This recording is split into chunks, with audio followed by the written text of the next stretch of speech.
Welcome to Real Estate in Real Time. I'm your host, Woody Zimmerman, here with Mark Skibowski of Remax Lakes. Welcome to the show. Here we are! Yeah, here we are. And, we need to talk about first-time home buyers because the market is heating up, and this is generally when those first-time home buyers get into the market and get their tax return, and they're ready to go. they're ready to go. Hey, I'm ready to buy a house. All right. So what are the steps? So these steps, while we're calling it for first-time home buyers, it's really any home buyer. Okay. But if you bought 15 years ago, it's a different situation today than it was 15 years ago. Without a doubt. Yeah. The market has shifted, the way that we conduct business has shifted, the information that's available has shifted. So, the first thing is your why. Why am I moving? Why have I decided now is a good time to buy a house? Yeah. That's the key piece. And I'll say it and I'll repeat it over and over again. Just buying because it doesn't make sense. Simon Sinek, What is Your Why? Right. It's a great book just on everything. I mean, just about Right. if you're changing jobs, Right. if you're getting married, whatever you're doing in life, what is your why? And buying a house falls right into play with Falls that. right into it. So if you've evaluated that and hey, now is the time, I really should buy. What steps should I take?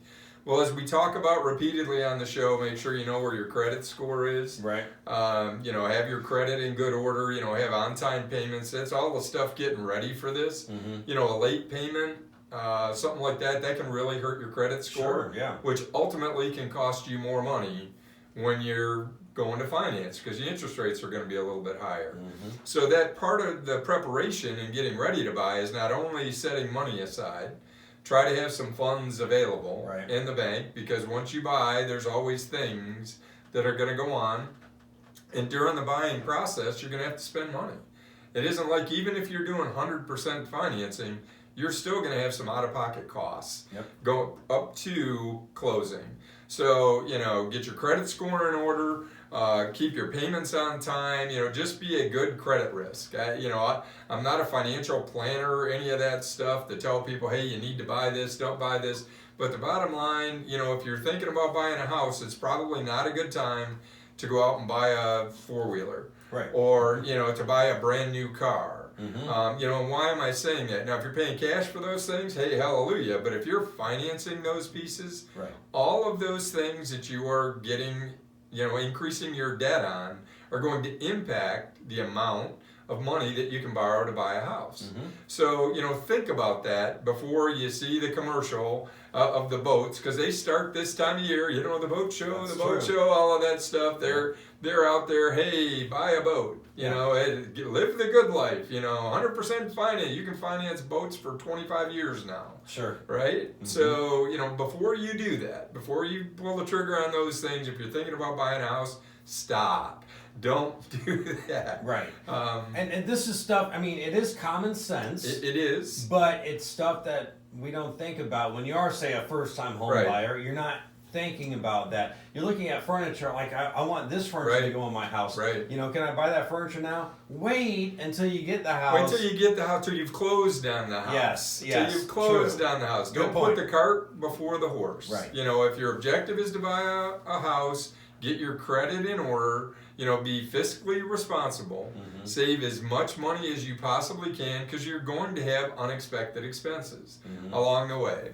So, understand your why, get ready to buy. The next thing is talk to a lender about, financing. What are my options? What type of financing am I going to use? How much am I going to be approved for? And a lot of times people, again, putting that cart before the horse. Hey, I'm thinking about buying a house. There's one that just hit the market. I really like that. Let's go look at it. Yeah, right. That's not the right approach to take because you've now gone and looked. What if you can't afford that house? Well, and I've heard the argument. I'm an old guy. I've been doing this, 15 years. I've heard the argument. Well, I pay, $1,200 a month rent. I ought to be able to afford this house. Well, that's not necessarily the case. They don't equate. It's different. When you're talking to a lender, they're looking at your complete debt load, not just are you making your monthly, debt payment or mortgage, or not mortgage, but your rent payment. So, the first step is not to jump out and look at houses. The first step is get that pre-approval and then reach out to an agent Give them your criteria. Let them know what you're interested in looking at, whether it's area, schools, bedrooms, bathrooms. What would be the perfect house for you? What are gotta haves, and what are nice to haves? I mean, that's a Markism, but it's tough to put that down on paper. But there are things that are just, I have to have X, Y, Z. Right. I hear from a lot. Well, I have to have air conditioning. Well, it's not a requirement for financing. This is Indiana. It's not Arizona. Right. Do we get some hot weather? Yes, we do. But who am I to judge? I'll be happy to put that out there. But are you going to walk away from a house that could otherwise meet every need that you have, that maybe needs to have central air conditioning added? Are you going to walk away from that house? Oh, it doesn't have air conditioning. I'm not going to do it. It doesn't have a dishwasher. I'm not going to buy it. All of those things can be added in general. Right. You can usually modify those and fit those in. Yeah. So I guess my advice to buyers is don't be so critical to where you're limiting your, the potential properties that you're looking at when you talk to that agent. Because the buyer or the agent can set up a search for you to email you as soon as those properties that meet your criteria come on the market. They can email that to you, and you've got first dibs on that property. All right, very good. We're going to talk more about this coming up here next. You're listening to Real Estate in Real Time. Welcome back. You're listening to Real Estate in Real Time. I'm your host, Woody Zimmerman, here with Mark Skibowski of Remax Lakes.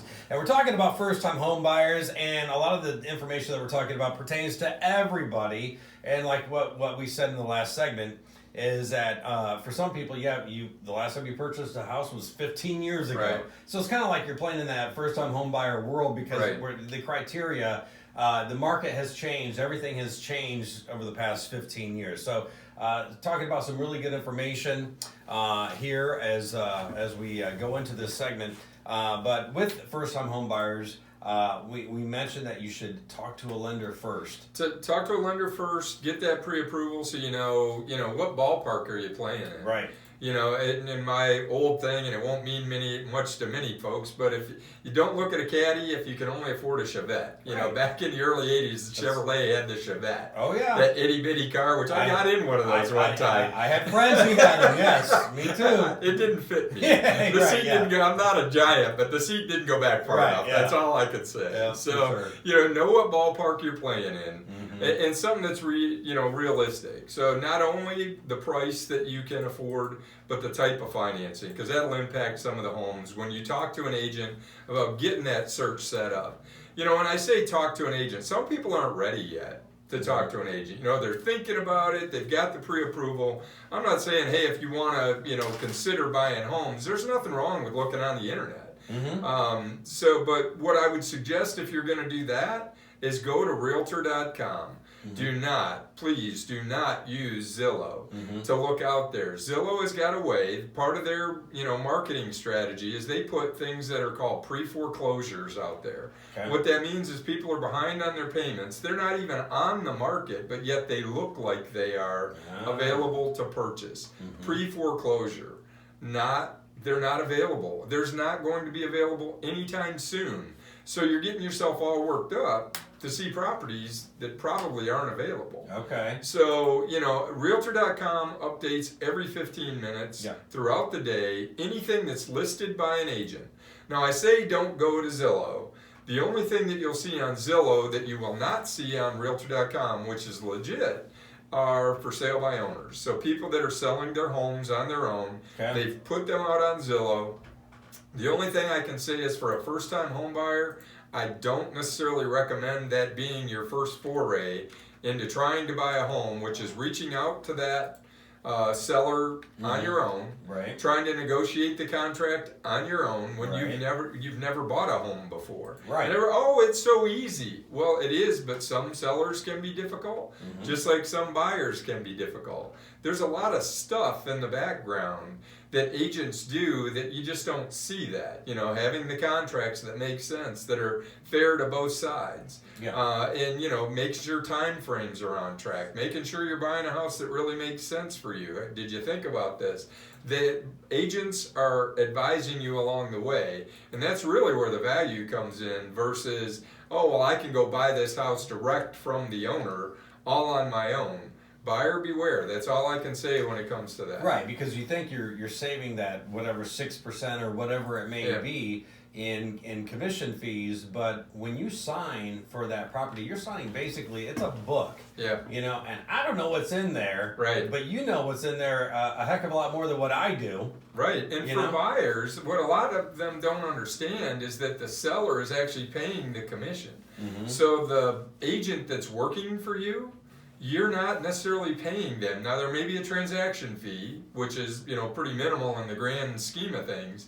Mm-hmm. That's the only cost to you for the use of that agent. Right. So, you know, I get it. Buyers think they're saving money by going direct to the seller. The fact is, it's not costing them any money or minimal dollars to work with an agent because the seller typically pays the commission. But and then the other thing is that agents know what to ask for.